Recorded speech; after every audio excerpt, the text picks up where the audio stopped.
Hey, it's Alex, and today we examine the most egoistic climbs ever recorded, from a solo climber bypassing every warning to push an untested line, to a corporate attorney who pressured her guide through posted closures and repeated rockfall advisories. It was January 2nd, 2026, on K2's Abruzzi Spur at the Lower Black Pyramid, roughly 24,000 feet above sea level. The morning air was unusually still, a silence experience climbers knew could be deceptive.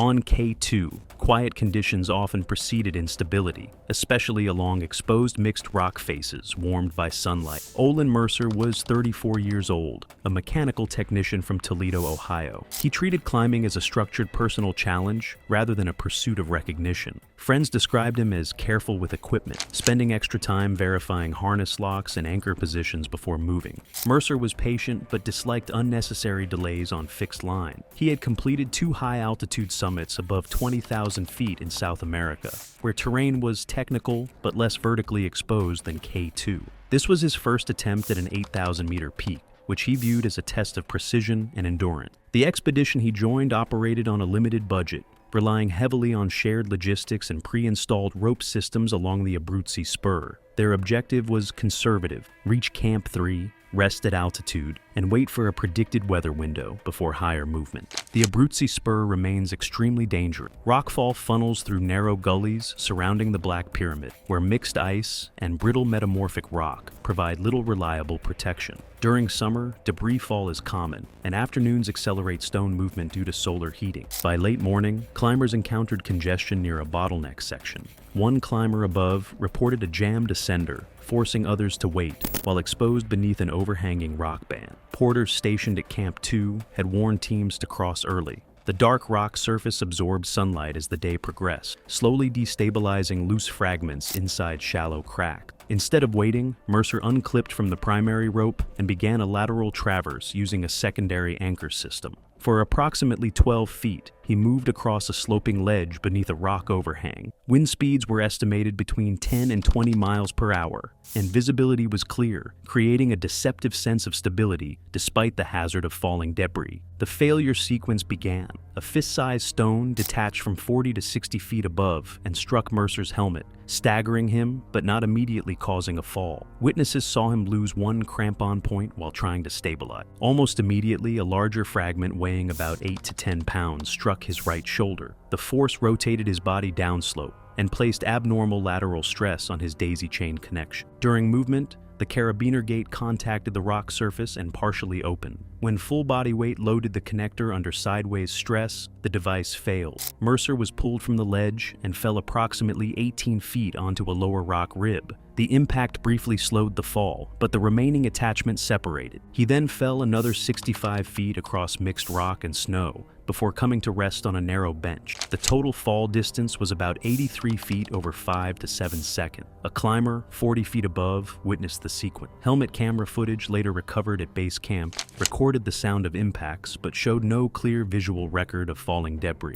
Medical assessment indicated a depressed skull fracture despite helmet protection, right-sided flail chest injury, and an open tibia-fibula fracture. Mercer showed brief agonal breathing, but did not regain consciousness. The witness radioed Camp 2 immediately, and base camp was notified through satellite communication. 2 high-altitude porters attempted technical ascent, but continuing minor rockfall delayed access. Reaching the location required about 3 hours. Helicopter evacuation was impossible. Mercer's body was lowered to Camp 2 the following morning, when rockfall activity decreased, then transported to base camp over 2 additional days. Post-incident review identified blunt force trauma as the primary cause of death, with contributing factors including extreme altitude, delayed rescue capability, and failure of a non-locking carabiner under lateral stress. Recovered evidence included a fractured helmet, a bent connector, and helmet camera audio files capturing the impacts. The accident received only brief public attention. Afterward, fixed lines were rerouted away from the unstable overhang, and climbing schedules were adjusted to cross the Black Pyramid earlier in the day. On K2, survival often depends not only on strength or skill, but on timing in a place where the mountain itself decides movement.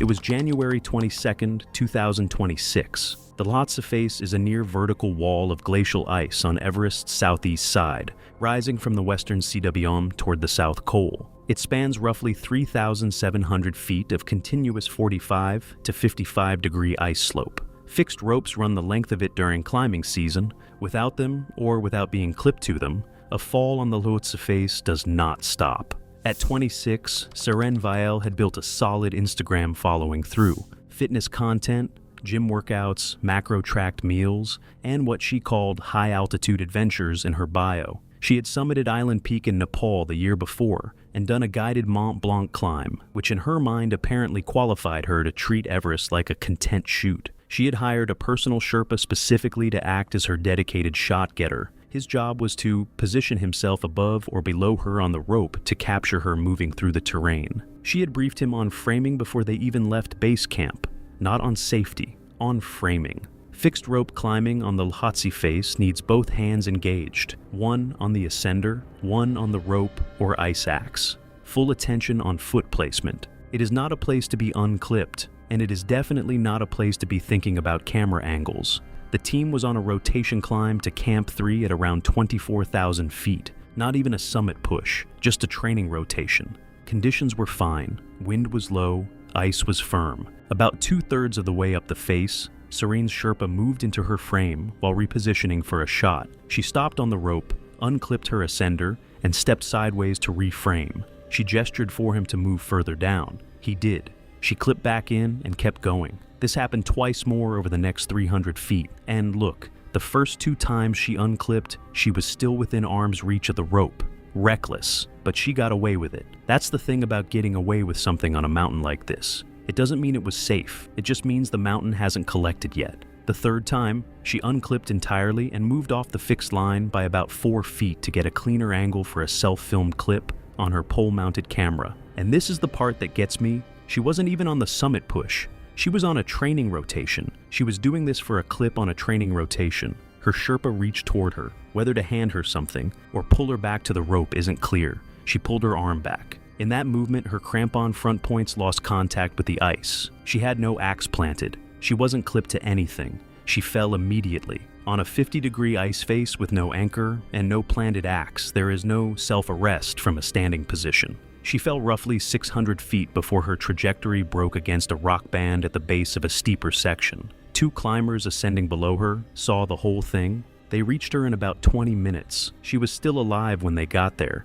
She had a fractured left femur, multiple broken ribs, and a serious head injury despite wearing a helmet. She was conscious but not responding to questions. A distress call went out immediately. Given her position on the face and the extent of her injuries, a helicopter extraction was the only realistic option. A rescue flight was dispatched from a lower staging area.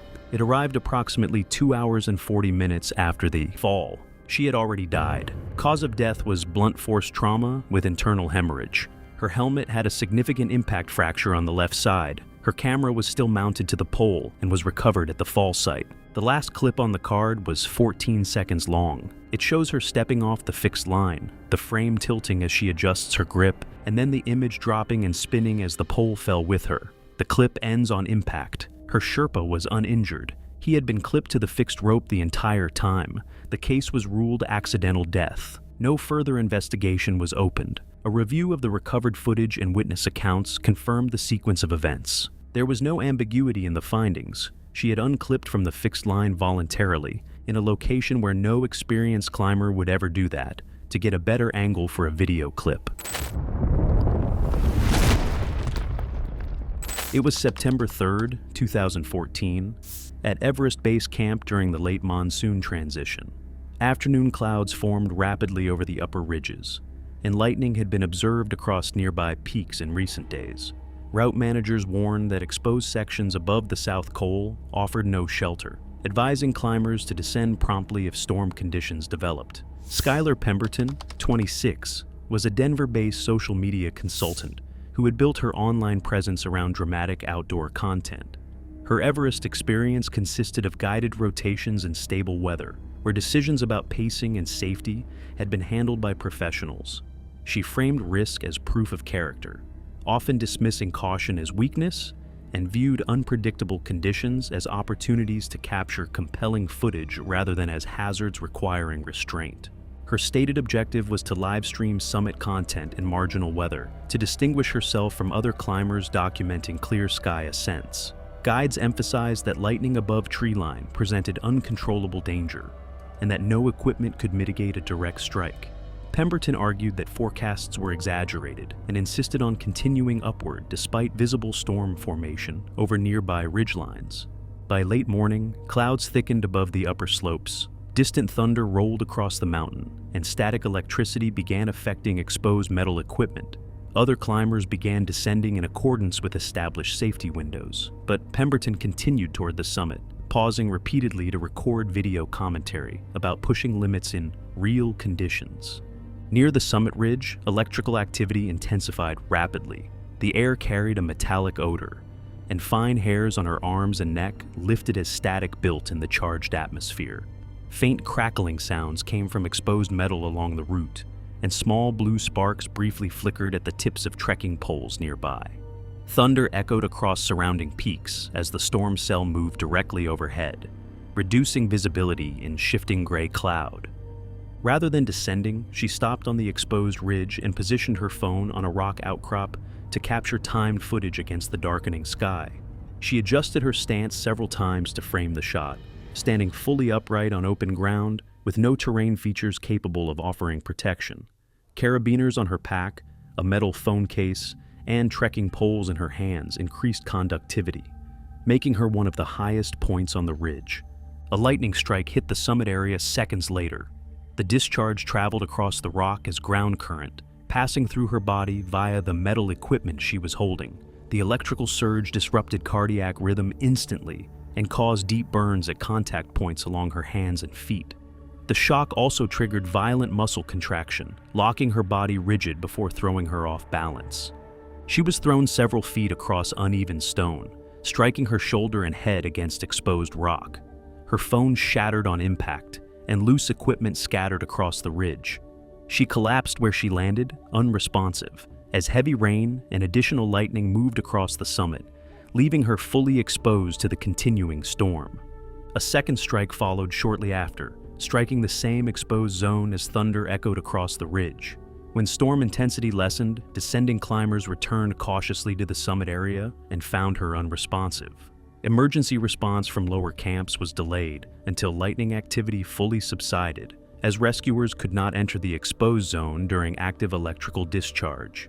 Medical assessment later confirmed death due to cardiac arrest from lightning strike, with extensive electrical burns and impact injuries documented. Expedition leadership reinforced strict turnaround times during unstable weather and reiterated that exposed high-altitude terrain provides no defense against electrical storms. The incident was recorded as a weather-related fatality, resulting from continued ascent despite clear warning signs. It was January 24, 2026, on a high-altitude section of a remote 8,000-meter mountain, between a steep ice couloir and an exposed traverse zone. The air was extremely thin, slowing movement and decision-making, while clipped breathing echoed faintly against surrounding ice walls. Ilara Boone was 36, an intensive care nurse from a mountain city in the Pacific Northwest region of the United States. Working in critical care had trained her to remain calm under pressure and respond quickly to emergencies. She approached climbing with discipline and endurance training. Teammates described her as determined once she committed to an objective. She had prior experience on a high mountain above 7,000 meters, but limited exposure to extreme altitude zones where oxygen scarcity strongly affects cognition. Her goal was to reach the summit and descend to a mid-high camp the same day. During the climb, teammates noticed early warning signs of altitude stress, including slower speech and reduced reaction speed. One teammate suggested turning back near the narrow passage beneath a massive overhanging ice structure,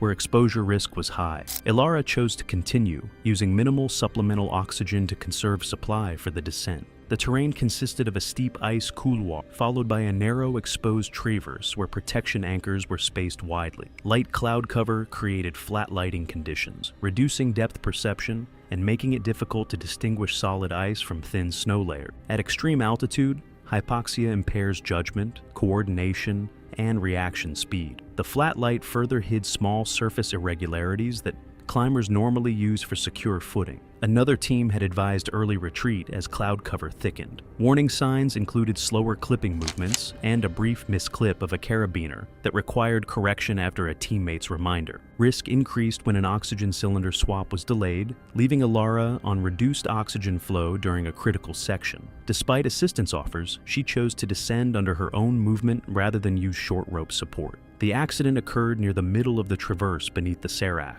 As Alara stepped to bypass an old anchor, the front points of her left crampon slid across a thin snow layer resting on hard ice. Hypoxia affected her hand control while handling the ascender. She briefly unweighted the fixed line, slid a short distance downhill, and attempted to regain grip. The ascender re-engaged at an unstable angle before detaching under load. Her ice axe failed to arrest the motion as the pick skidded across hard ice without penetrating. She slid diagonally across the slope, struck a protruding ice bulge, and continued sliding toward lower terrain near the couloir lip.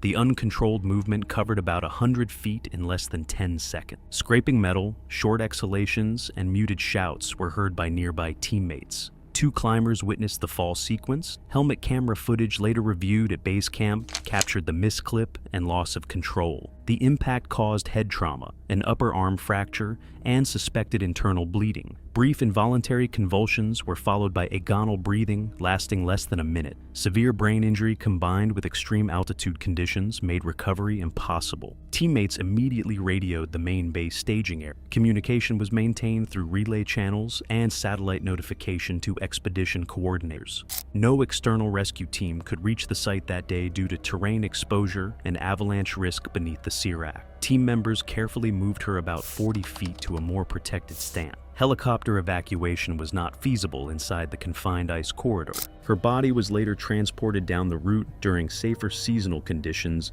to the base staging area. Medical review identified blunt force head trauma as the primary cause of death, with contributing factors including hypoxia-related impairment, low oxygen flow during the traverse, and flat light conditions hiding terrain edges. Recovered evidence included a damaged helmet and video footage showing the misclip sequence. The incident was briefly mentioned in specialized climbing summaries. Following the accident, expedition groups added redundant attachment systems at exposed traverse anchors to reduce single-point failure risk.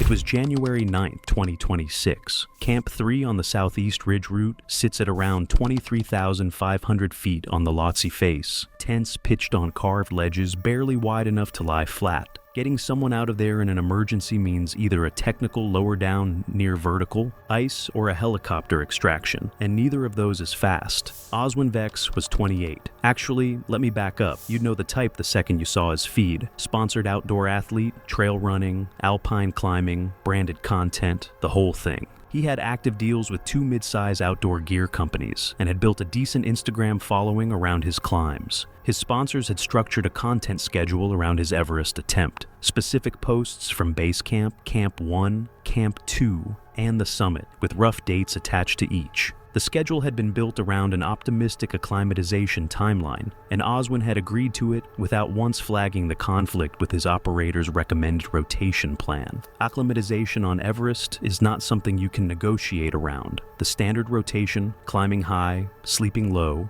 repeating over several weeks, forces your body to gradually produce more red blood cells and adapt to the reduced oxygen. Skip or shorten those rotations and your body doesn't adapt. It just doesn't. And you won't know that until you're already too high for anyone to easily get you down. Oswin completed his first rotation to Camp 1 on schedule. His second rotation, which should have taken him to Camp 2 for 2 nights, got cut to 1 because he had a sponsored post due and needed reliable connectivity to upload from base camp. He logged it as 2 nights in his operator's system. His third rotation to Camp 3 was shortened by a full day for the same reason. A product video his sponsor had pushed up the deadline on. He logged that as complete too. Nobody verified it in real time. Why would they? He was a sponsored athlete. He knew what he was doing, right? He felt fine at base camp, fine at Camp 1, slightly off at Camp 2 during the summit push, but figured it was a bad night's sleep. By the time he reached Camp 3 at 23,500 feet, he had a headache he rated to his Sherpa as a 7 out of 10. He took ibuprofen and lay down. The headache didn't improve. Over the next 3 hours, it got significantly worse and he started vomiting. His Sherpa recognized the pattern immediately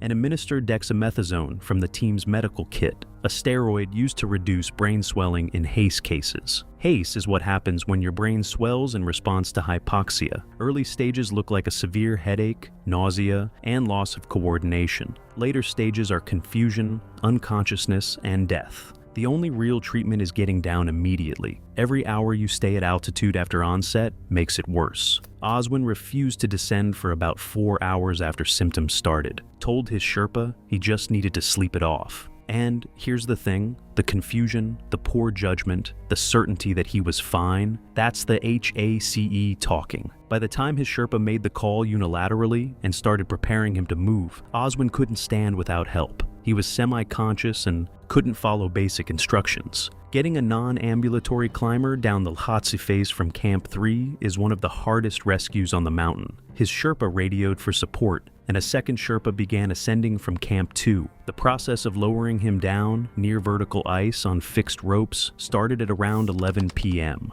It was slow and exhausting. Oswin lost consciousness completely at around 1:30 a.m. He died before reaching Camp 2, somewhere around 22,000 feet on the Lhotse face. Time of death was estimated between 2 and 3 a.m. His body was brought down to base camp the following day. His phone and a small camera were recovered with him. When his operator cross-referenced his GPS movement data against the rotation logs Oswin had submitted, the discrepancies were immediate and obvious. The shortened rotations, the falsified overnight entries, all of it. His sponsor's content schedule was still open on his phone. The last post he had uploaded from base camp 2 days before the day summit push was a photo of him smiling in full kit with a caption about trusting the process. Cause of death was confirmed as high-altitude cerebral edema. Contributing factors included insufficient acclimatization, delayed descent after symptom onset, and falsified rotation logs that masked how underprepared his body actually was. His operator was not found to be at fault.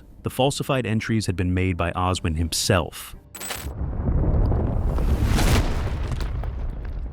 It was June 23, 2016, at Everest Base Camp, where unusually warm pre-monsoon temperatures hung in the air. The tent city buzzed with climbers preparing gear and rotations, while thin air carried the sense of stoves, glacier ice, and yak meat, and prayer flags snapped against the Khumbu Glacier. Kendall Wexford, a 28-year-old pharmaceutical sales manager from Seattle. She had built her career on aggressive efficiency, refusing to accept delays or limitations, and approached mountaineering with the same mindset. Wexford's experience included moderate peaks in Nepal and the Pacific Northwest, but none involved technical glacier travel, rope team coordination, or high-altitude hazards above 20,000 feet. She had hired a mid-tier Nepali guiding company and considered their role primarily as logistical support rather than technical instructors, viewing safety protocols as optional barriers to completing her summit push on schedule. Wexford repeatedly dismissed concerns about warm temperatures and unstable snow bridges, arguing that speed and efficiency were more important than caution. Over the following days, she ignored standard rope team procedures, skipped team briefings, criticized base camp logistics, and insisted on advancing ahead to demonstrate her preferred pace, leaving guides frustrated and increasingly concerned for her safety. The first glacier rotation to Camp 1 exposed the risks of her approach. Crossing crevasse fields at high altitude, Wexford hesitated and rushed intermittently, ignoring probe testing. Her guides attempted to enforce rope travel and spacing, but she unroped herself and advanced ahead. Warm conditions had softened snow bridges, making them unpredictable under weight. At Camp 1, she demanded minimal rest and insisted the team maintain her schedule, dismissing recommendations to pause until ice and snow conditions stabilized. On the second rotation toward Camp 2, Wexford continued to flout standard safety protocols. She pressured her guides to increase the pace, skipped proper spacing in the rope team, and refused to probe or test snow bridges at critical crevasse crossings. Even under repeated warnings, she insisted on advancing alone, ignoring flexing snow bridges and the unstable conditions caused by unusually warm temperatures at high altitude. While crossing a visibly weakened snow bridge spanning a wide crevasse, the structure collapsed beneath her, sending her plunging into the narrow chasm. During the fall, she struck sharp ice edges and a protruding rock shelf, fracturing both femurs and sustaining severe internal trauma. Her backpack and helmet shifted violently, causing additional blunt force injuries as she tumbled against the crevasse walls. The crevasse was too narrow for rescuers to see her directly, and the high walls reflected sound poorly, making communication nearly impossible. Her headlamp illuminated only a small area around her, revealing snow debris and ice shards, but no stable footing. Blood loss, shock, and blunt force trauma caused her to lose consciousness within 20 minutes, leaving her completely dependent on technical rescue teams to reach her before prolonged exposure worsened her condition. The guides immediately initiated crevasse rescue procedures, but warm snow and unstable anchors significantly slowed operations. A satellite call to coordinate additional support confirmed that helicopter evacuation was impossible due to rotor hazards over the narrow opening. Ground-based technical rescue teams required 4 hours to reach the location with specialized equipment. Wexford's body was recovered at 12:30 p.m. The medical examiner determined death was due to massive internal bleeding from blunt force trauma sustained during the fall, with contributing factors including bilateral femur fractures and early hypothermia from exposure. The incident reinforced the extreme hazards of high-altitude glacier travel in unstable conditions and underscored the necessity of strict adherence to guide authority and rope team protocols. Expedition companies subsequently revised safety agreements to prevent clients from overriding technical instructions during hazardous climbs.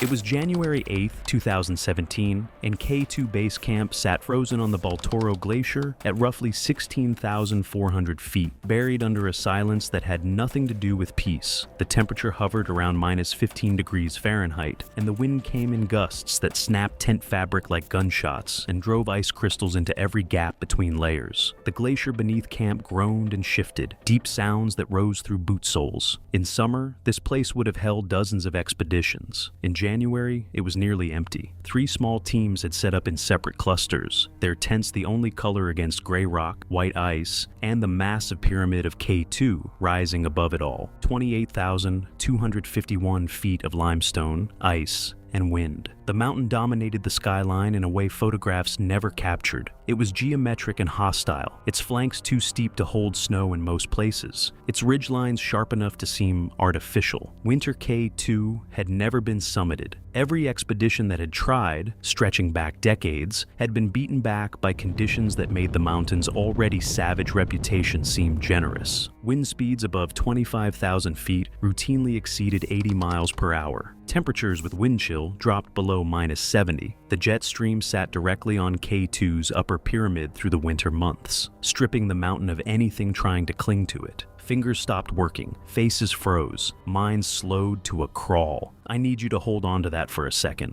Entire national expeditions, large teams, deep funding, decades of experience had thrown everything at this mountain in winter and come back empty. That's the objective we're talking about here. Among the 3 expeditions was a small Polish team organized by Otylia Kasperzak, a 34-year-old mountaineer from Krakow. Otylia had come to climbing through competitive cross-country skiing, racing on the Nordic circuit until a shoulder injury ended her career at 24. The transition happened quickly. She was fit, disciplined, and possessed the endurance base that made high-altitude suffering more tolerable than it was for most. Within 4 years, she had summited Manaslu with full guide support and then Broad Peak the following summer without a personal guide, organizing a small Polish team and reaching the summit via the standard route. That unguided summit gave her legitimate credibility among sponsors and permit authorities. She held solid winter alpine credentials as well, hard ice routes in the Tatra, multi-day winter climbs in the Bernese Oberland, and Mont Blanc Massif. In 2015, she joined a larger Polish team attempting Nanga Parbat in winter. That expedition pushed to Camp 3 at roughly 23,000 feet before a storm settled over the mountain and erased the remaining window. The attempt gave Otylia a winter 8,000-meter entry that carried real weight. 23,000 feet in winter conditions was serious, but it was still a long way from the 28,000-foot commitment that winter K2 demanded. one guided summit, one unguided summit, and a winter attempt that reached 23,000 feet before the weather killed it. A real resume, more than most people will ever do.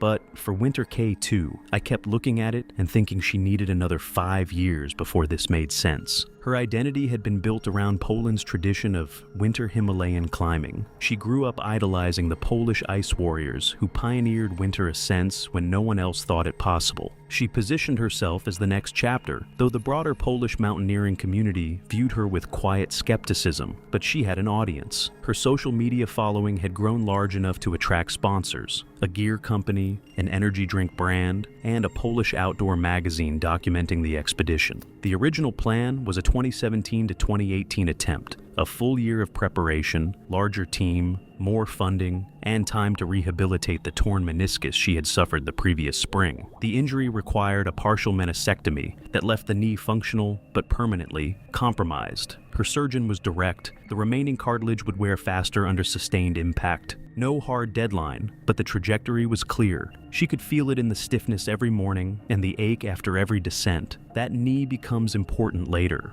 I want you to hold on to it. Then Weronika Mazur announced her own Winter K2 expedition for 2017 to 2018. Weronika and Otylia had come up through the same Polish alpine clubs, summited together on earlier peaks. But the relationship had cooled into something neither would call rivalry out loud, but both understood in private. Weronika had stronger technical credentials, harder roots, more winter experience, a quiet reputation that no social media following could manufacture. If Weronika reached K2's summit in winter first, the narrative Otylia had spent years constructing would belong to someone else. Otylia moved everything up by a full year. Smaller team, less funding, incomplete rope-fixing plan for the upper mountain. Her base camp manager, a Polish logistics coordinator named Marek with years of Karakoram experience, expressed concern from the start about the compressed timeline. But Otylia held the permits and the funding, and the expedition moved on her schedule. So, just to make sure we're all tracking, she took an expedition that needed a full year of preparation, cut it in half, went in with a smaller team, less money, and a knee her surgeon had already flagged, all because another woman announced a climb for the season she originally planned. That decision right there is where everything that follows starts. Her climbing Sherpas were recruited from Nepal. Chewang Lendu was 36, a veteran of 12 8,000-meter summits who had spent 15 years in high-altitude guiding. He was quiet, meticulous, and supported his daughter's education in Kathmandu with the income these contracts provided. Winter bonus pay was substantial, which was the primary reason anyone agreed to work K2 in January. His partner was Sonam Chotar, 28, with 5 8,000-meter summits and a cautious disposition.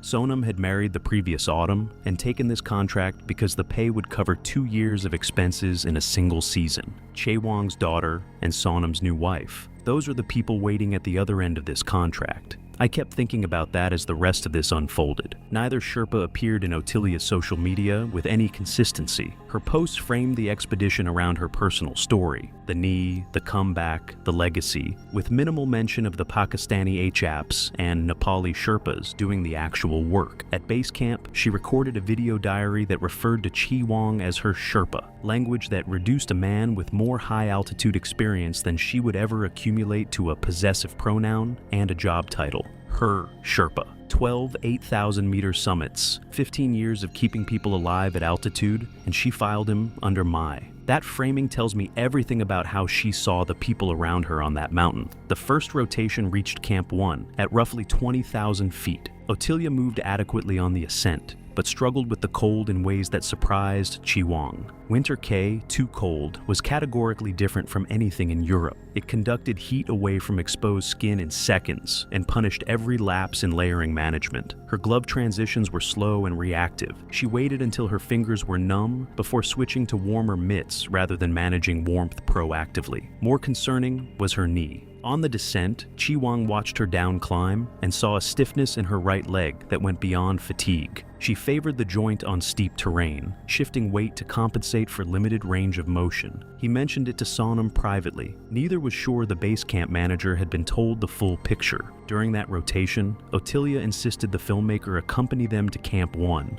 adding weight to loads already stretched thin. Sonam ended up carrying a camera bag in addition to his own gear, slowing the rotation by nearly 2 hours. Chi Wang raised the issue through Marek. Ottilia overruled it. When Chi Wang pushed a second time, the response carried an edge. She told him, through Marek, that logistics decisions were not his to make. 15 years on 8,000-meter peaks, and he's told to stay in his lane by someone whose winter-high altitude ceiling was 23,000 feet on someone else's expedition. That's the dynamic on this expedition, and it never got better. The second rotation targeted Camp 2 at 21,500 feet. Winds hit 60 miles per hour on the approach. Their tent nearly ripped from its anchors before all guy lines were set. A gust caught the unsecured side before Sonam threw his weight onto the fabric. He spent 2 hours outside in the wind, reinforcing the shelter, while Ottilia waited inside. When conditions failed to improve, they retreated. That evening, Ottilia posted a photo from Camp 2,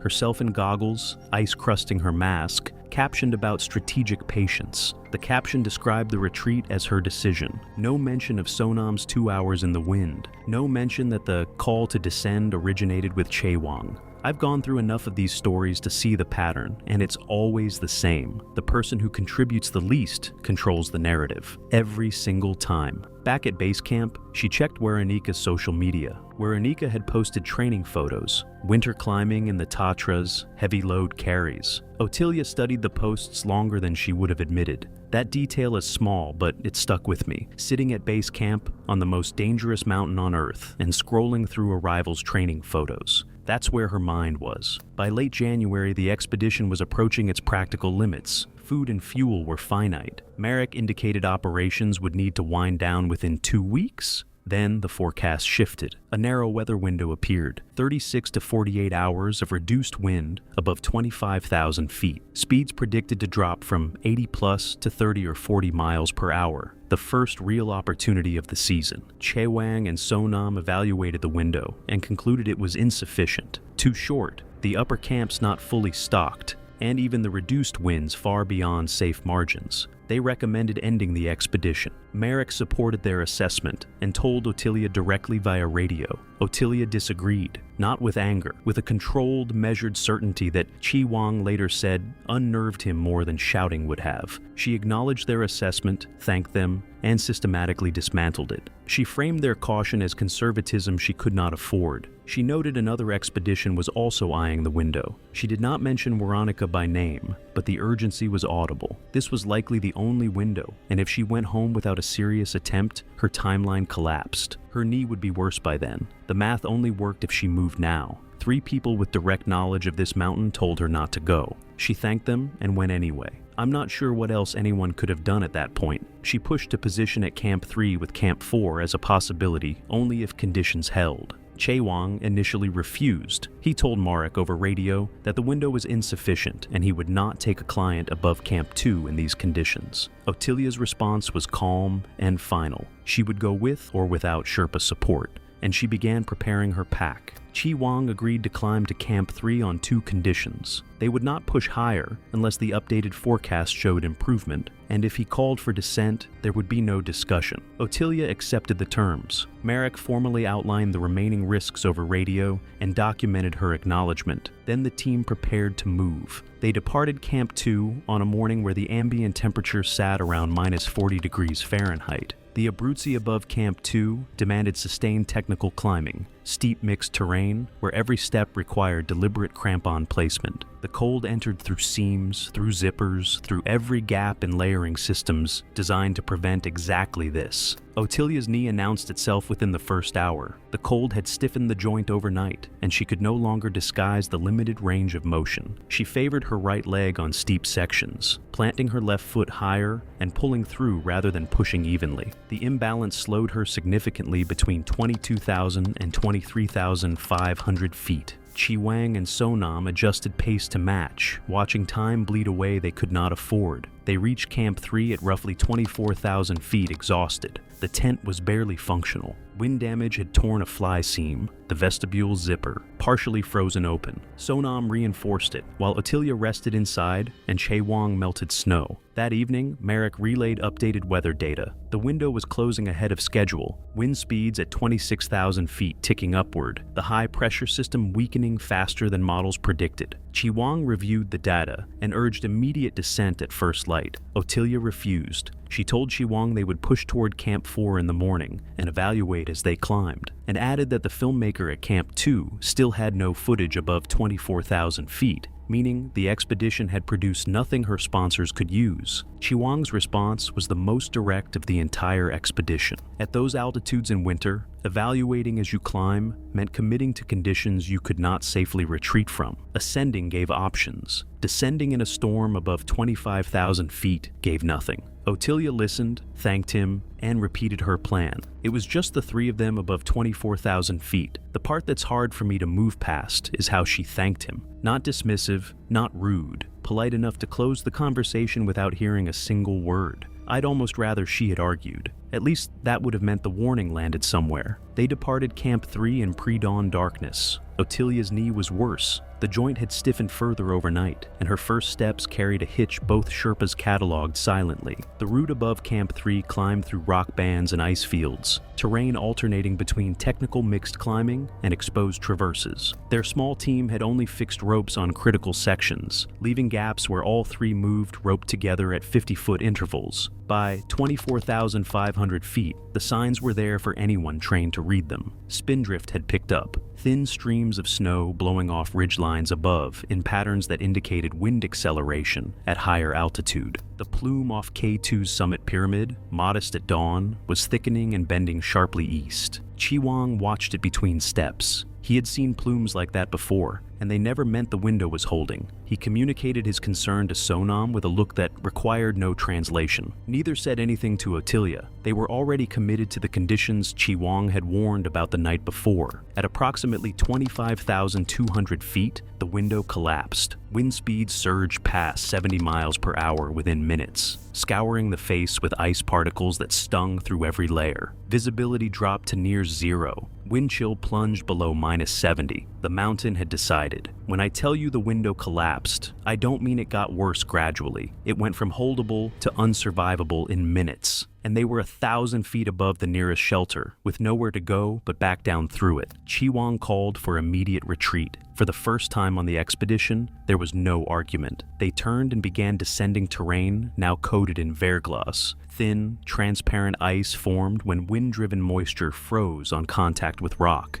Every foothold became uncertain. During the descent, Ottilia's goggles iced over. She stopped and removed them to clear the buildup, exposing her face to the full wind for several seconds. Frostbite began immediately on her nose and cheeks. Rather than continuing with impaired but functional vision, she stopped completely and demanded Chaewang fix the goggles. Sonam anchored above, while Chaewang stripped his outer mitts, working in liner gloves that offered almost no thermal protection at -70 wind chill. He cleared the lens, adjusted the seal, fitted them back on her face. Less than 2 minutes. But 2 minutes of liner glove exposure at those temperatures carried consequences. Ottilia said nothing about the trade he had just made. They resumed descending. That moment right there is the one I kept coming back to. Chaewang strips his mitts in -70 wind chill to fix a problem she created and gets nothing. Not a word. And those 2 minutes in liner gloves follow him off the mountain. Remember that when we get to the end, below 24,500 feet, they reached an unfixed section, steep verglas-coated rock, where all three moved on the same rope. Chaewang led the descent. Ottilia moved in the middle. Sonam anchored from above. The step was unremarkable. Ottilia planted her right foot on angled rock, weighted it, and felt the knee buckle. Not dramatically, but with the slow structural failure of a joint performing beyond its capacity. The cartilage-depleted surface couldn't stabilize under lateral load. Her crampon scraped verglas without catching. She fell, the knee, the one her surgeon warned her about, the one that had been deteriorating visibly for days while she ignored it.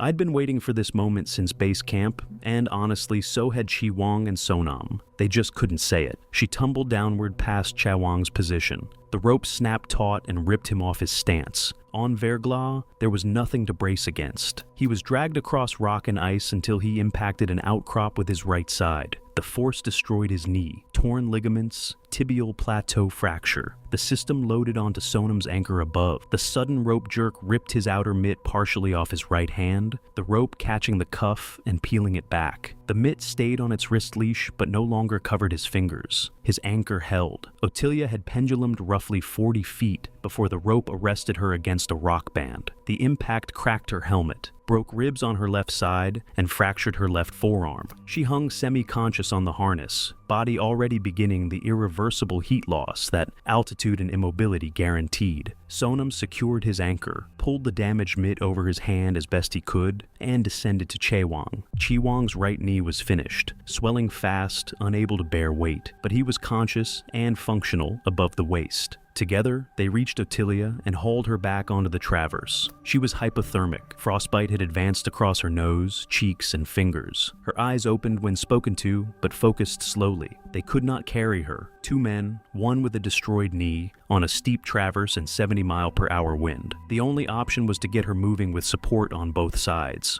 What followed was measured in feet, not miles. Otilia managed short sections, 10 steps, 15, before stopping. Each stop bled warmth that could not be replaced. Her responses to prompting became slower, then absent, then mechanical. Chewang hobbled beside her on a knee that sent white signals of pain through his body with every step, refusing to let go of her arm. Sonam worked the rope and broke trail through conditions that would have challenged him fresh. Camp 3 was below them. The tent was below them. Warmth and shelter were close enough that the cruelty of the distance was worse than the distance itself. At approximately 24,200 feet, roughly 200 vertical feet above Camp 3, Otilia sat down on the snow and did not stand up again. Her breathing was shallow. Her eyes were open but flat, emptied of everything behind them. No fear, no recognition, no fight. Sonam tried to lift her. She did not resist. She did not respond. Her body had made the decision her mind could no longer make. They stayed longer than they should have. Chewang's knee had swollen so severely, his pant leg was taut against the joint. Sonam's right hand had 3 fingertips that were waxy white and completely numb. Every minute they remained was a minute closer to the mountain taking all 3. The calculation was not complicated. It was just unbearable. 200 feet.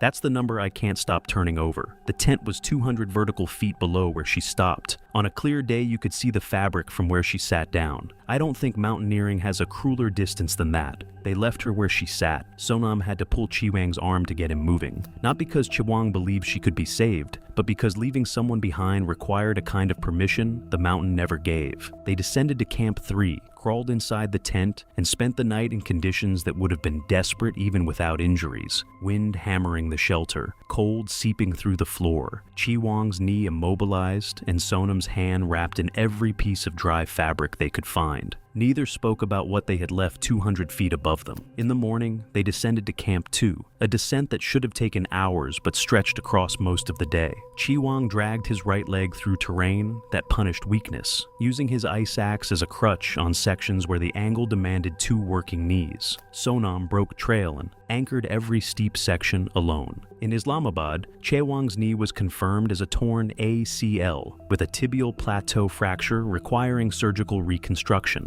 The damage left him with permanent limited range of motion. He never worked above 20,000 feet again. The career that defined his life reduced to base camp logistics, coordinating loads he would never carry himself. The liner glove exposure during the goggle repair cost him sensation in 3 fingertips, nerve damage saved from amputation but never fully recovered. Sonam lost the tips of 2 fingers on his right hand, the hand exposed when the rope tore his mitt during the fall. His grip strength diminished permanently, and he stepped back from high-altitude guiding within 2 seasons. He was 30 years old. Otilia Kasperzak's body was never recovered from K2. She was 34 years old. The footage captured at lower camps was never released. Her social media accounts remained active for weeks, still accumulating comments from followers who did not yet know what had happened, encouraging messages beneath posts that now read like artifacts from a timeline that had already ended. Veronica Molzer's 2017 to 2018 expedition was later canceled due to funding issues. No woman summited K2 in winter that year, or the next. Here's where I land after going through all of this. She rushed the expedition by a year to beat a rival whose attempt never even happened. She brought a knee her surgeon told her was failing. She overruled every person who told her to stop. And when the bill came due, she's not the one who paid most of it. Chi Wan coordinates base camp loads now with 3 numb fingertips and a knee that won't bend past 90 degrees. Sonam can't grip an ice axe properly. They went home to the families they were trying to provide for with bodies that will never work the same, because someone decided her timeline mattered more than the people standing next to her. It was February 7th, 2026, at a high-altitude camp platform along a remote 8,000-meter mountain route. Gusts had been building for several hours, pulling at tent fabric and creating a low humming sound through guy lines anchored into frozen snow. Tycho Raymer was 41, an HVAC installer from a cold northern city in the United States. His work with heating and cooling systems gave him familiarity with airflow and pressure movement, and he often compared mountain wind behavior to industrial ventilation. He had prior experience climbing ice during winter seasons and had successfully reached the summit of one major high-altitude mountain in North America.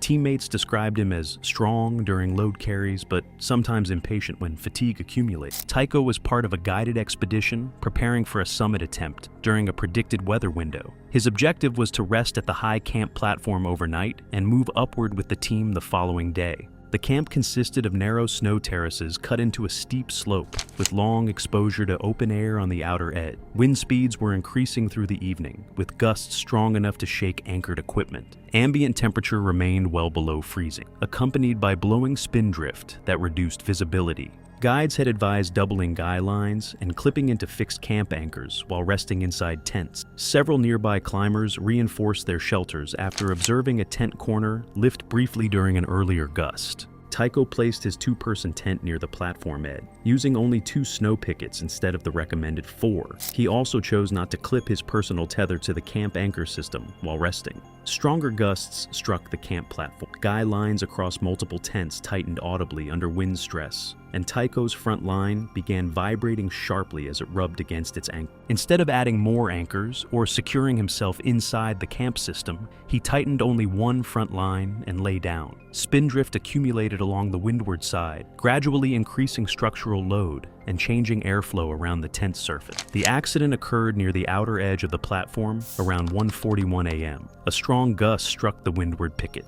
which either snapped or pulled free from compacted snow. The tent shifted several feet toward the edge. As Tycho attempted to brace inside, a second powerful gust lifted the windward side. Remaining guy lines cut into softened snow under increasing tension. The tent slid over the platform lip, while Tycho, unconnected to any anchor, was carried with it. The tent tumbled downslope, briefly catching on a rock projection before continuing into a steep ice slope. The initial slide crossed the platform edge within seconds, followed by a longer, uncontrolled descent across snow and ice. Flapping fabric and cracking tent poles were heard above the wind. 2 teammates observed a headlamp glow, moving downslope before disappearing. The tent was located at first light on a lower slope section after multiple impacts. Medical evaluation indicated severe blunt force trauma to the head and neck, along with multiple fractures of the femur and ribs.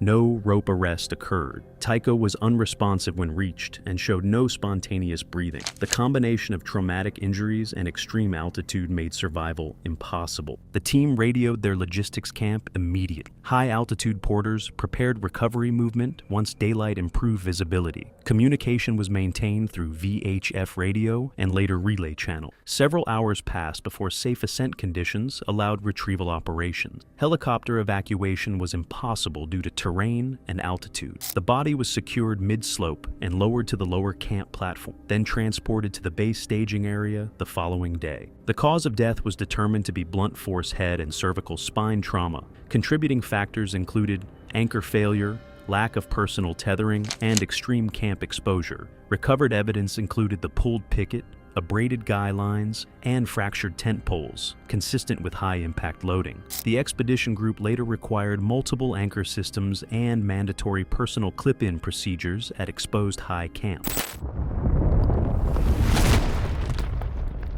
It was March 8, 2026. The northeast ridge route runs along Everest's Tibetan side, high and exposed. Temperatures that morning were sitting around minus 31 degrees Fahrenheit with wind chill, and forecasters had flagged a deteriorating weather system moving in from the west by late afternoon. Jorvan Cass was 25. He ran a YouTube adventure channel, cinematic intros, color-graded footage, the kind of channel where every video feels like a mini-movie. He had one guided Denali climb under his belt, turned it into a series. It did well, and in his head that was apparently enough to take on Everest. He had already locked in a gear sponsorship before he even landed in Tibet. Free equipment in exchange for product placement footage at the summit, which tells you exactly what his priorities were going into this. So, on top of all his standard gear, he shows up to base camp with a tripod, a battery-powered ring light, a gimbal, and 2 camera bodies. Look, extra weight at altitude isn't just uncomfortable, it's dangerous.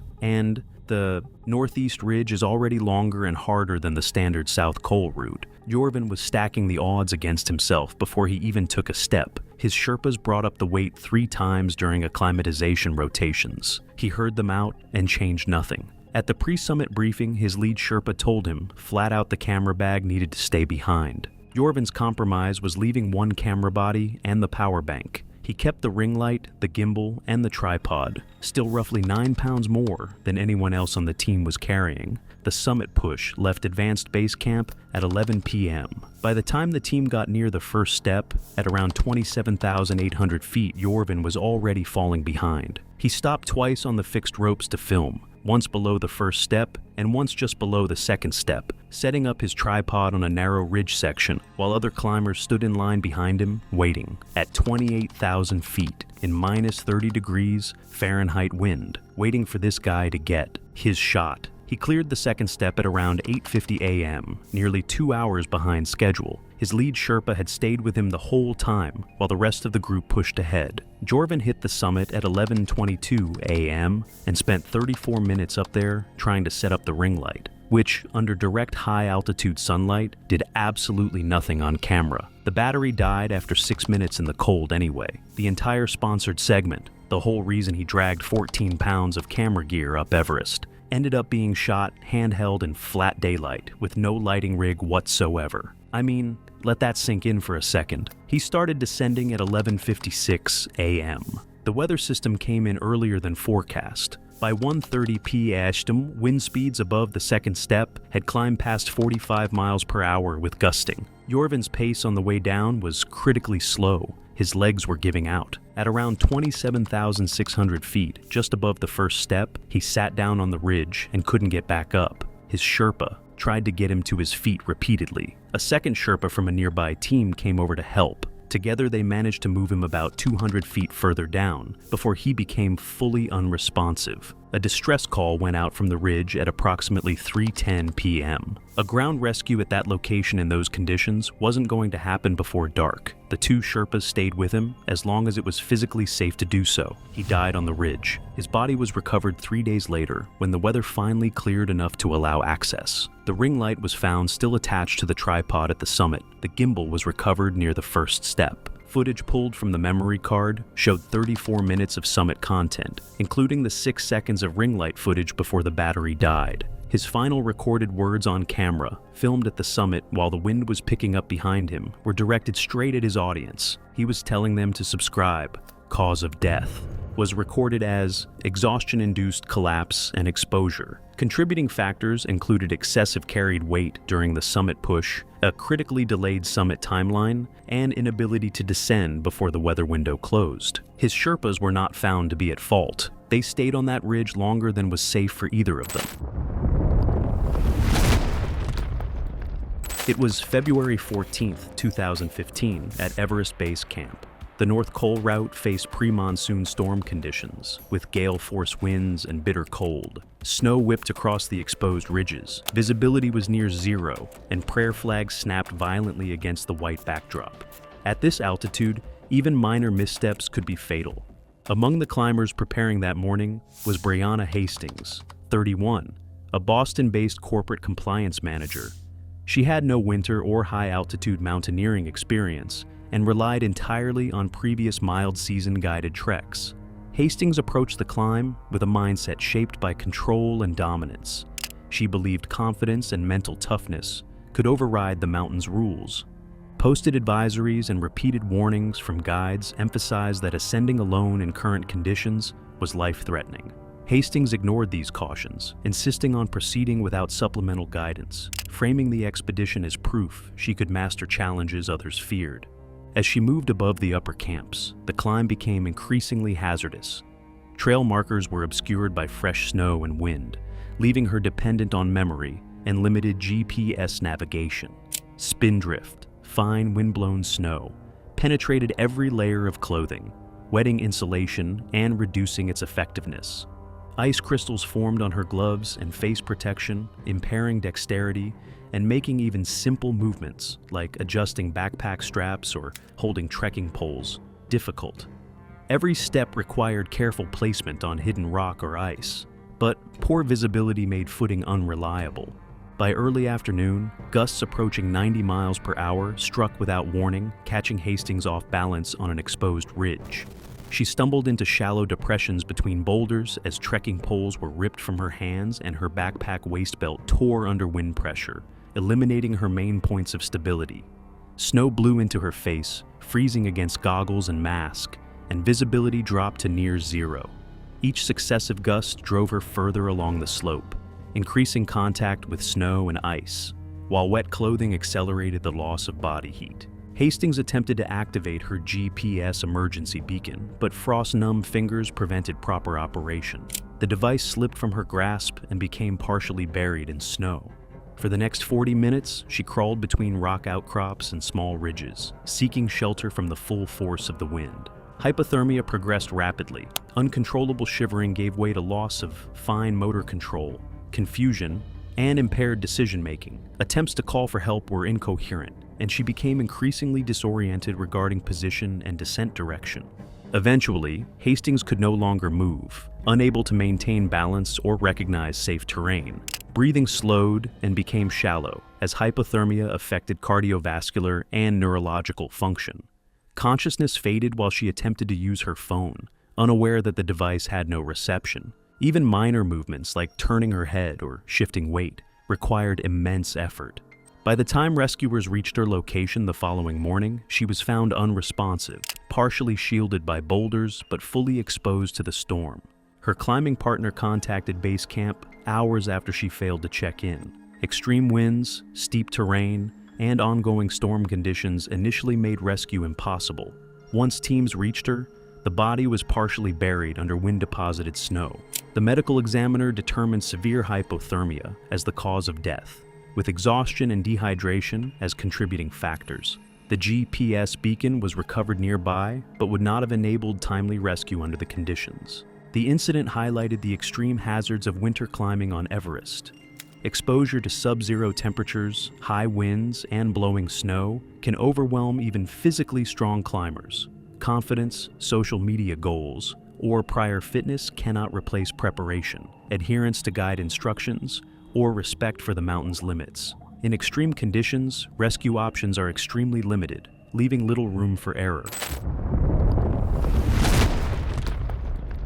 It was February 9th, 2026, in a gully approach route leading toward a high-altitude mountain camp on an 8,000-meter peak. Overnight wind had deposited smooth, hollow-sounding snowdrifts inside the channel, creating classic wind slab, avalanche conditions along the slope. Navid Lorne was 33 years old, a radiology technologist from a mountain city in Western Canada. His professional work with medical imaging had trained him to recognize subtle pattern abnormalities and structural irregularity. He trained during winter seasons on mountain ranges in his region and developed conservative instincts regarding avalanche terrain. This was his first expedition to a major 8,000-meter mountain. Navid and his climbing partner were tasked with establishing a supply cache at a high intermediate camp before returning the same day. Despite visible wind loading in the central gully, he continued forward, traveling alone without probing the snow surface for stability. The route followed a moderately steep snow gully between rock ridges leading toward the high camp platform. Recent snowfall and strong winds had formed wind-drifted snow slabs resting over weaker layers below. The temperature remained well below freezing, with blowing snow visible along higher ridges. The primary danger was a poorly bonded wind slab that could release under a small trigger. Base staging communication had already issued warnings regarding wind loading risk. Another team delayed their carry mission after hearing settlement noises and observing small cracking sounds during snow pole tests. Risk increased when Navid moved slightly left to bypass a small rock outcrop. This shift placed him onto a smoother, thicker slab, showing classic wind deposition characteristics. Rather than retreating downslope to safer terrain, he moved quickly across the section, taking several rapid steps in the belief that reducing time on the slope would reduce exposure. His partner waited in a sheltered position roughly a short distance below, maintaining visual contact as the slope surface became quieter and more compacted under Navid's weight. The avalanche released near the middle of the gully below the high camp platform. At approximately mid-morning, a weak layer beneath a wind slab, roughly 1 foot thick, collapsed at a convex rollover zone. A sharp cracking sound was followed by a low whoomph sensation as the slab fractured. The crown opened across a wide horizontal line, and the snow mass began accelerating downslope immediately. Navid was knocked off balance and carried with the moving debris. Witnesses reported he attempted swimming motions toward the surface while blocks of consolidated snow moved over him. His arm was visible twice during the descent, as he fought to remain above the moving debris field. The avalanche traveled down a narrowing chute, gaining speed across a long vertical drop, before depositing into a debris zone far below the release point. He was carried a long distance downslope and buried beneath dense avalanche debris. The burial depth was significant enough to compress the chest region and fill the airway with snow. External bleeding was not observed during recovery. The slide duration was brief, followed by silence except for blowing wind, as hypoxia under compact debris likely caused loss of consciousness within minutes. The partner immediately initiated an avalanche beacon search and probe line while radioing the main staging camp. Communication was maintained through relay radio channels and later satellite contact. Search assistance arrived after some time from personnel stationed lower on the route. Response speed was limited by secondary release risk and difficult movement through unstable debris. Navid was located using an avalanche transceiver within a short search interval. Extrication required additional minutes, but he showed no pulse or spontaneous breathing when reached. Medical assessment identified asphyxia due to avalanche burial as the primary cause of death, with contributing factors including wind slab relief, chest compression from debris loading, and rapid oxygen deprivation.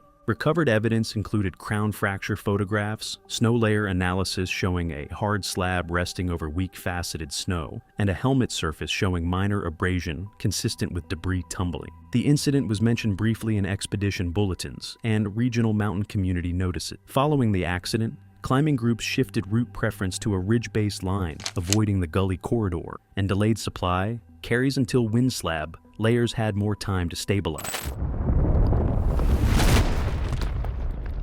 It was February 3rd, 2026. The south summit of Everest sits at 28,704 feet, about 330 feet below the true summit along a narrow ridge traverse. Even on good weather days, sustained winds of 20 to 30 miles per hour are common up there, and wind chill can push apparent temperatures to minus 50 degrees Fahrenheit or lower. It is one of the most exposed positions on the entire mountain. Torin Kraith was the kind of guy whose entire brand was built around the idea that the human body has no limits. Shirtless workout content, body transformation videos, TikTok followers who tuned in specifically to watch him do things that looked physically impossible. He was 24, genuinely fit, and had actually put in the work before this climb. Guided ascents of Aconcagua and Denali, serious training, a reputable operator. His Sherpa was experienced. His physical preparation was solid. His judgment, though, that was a different story. At 28,700 feet with wind chill factored in, exposed skin can develop frostbite in under 2 minutes, and the fingers, which you need to manage zippers, buckles, and oxygen equipment, are among the first things to lose function.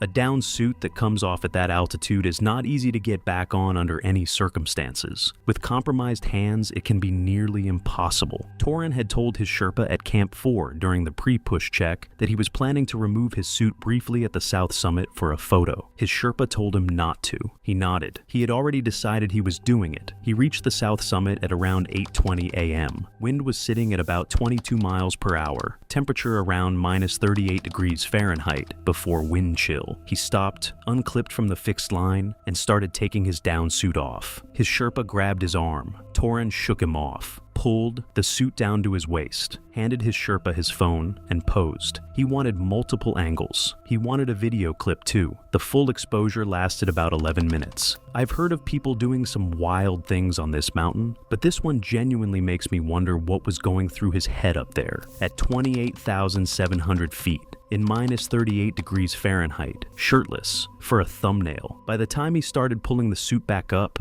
his fingers were already failing. He couldn't grip the zipper. His Sherpa had to dress him, pulling the suit up, working the zipper, refastening the buckles. By the time the suit was secured, Torin's hands were visibly white from the wrist to the fingertips. He was shivering violently and his speech was slurred. They pushed on to the true summit, which Torin reached at around 9:55 a.m. He spent less than 10 minutes there. On the way down, his pace was badly compromised. He couldn't grip the fixed rope properly with either hand, so his Sherpa managed his descender at every anchor. By the time they reached the balcony at around 12:40 p.m., Torin was barely moving and complaining of chest pain. His Sherpa administered emergency oxygen and radioed for support. A second Sherpa met them at the South Col. He got back to Camp 4 at around 2:15 p.m. and was placed in a tent. His core temperature was critically low. He went into cardiac arrest at approximately 4:30 p.m.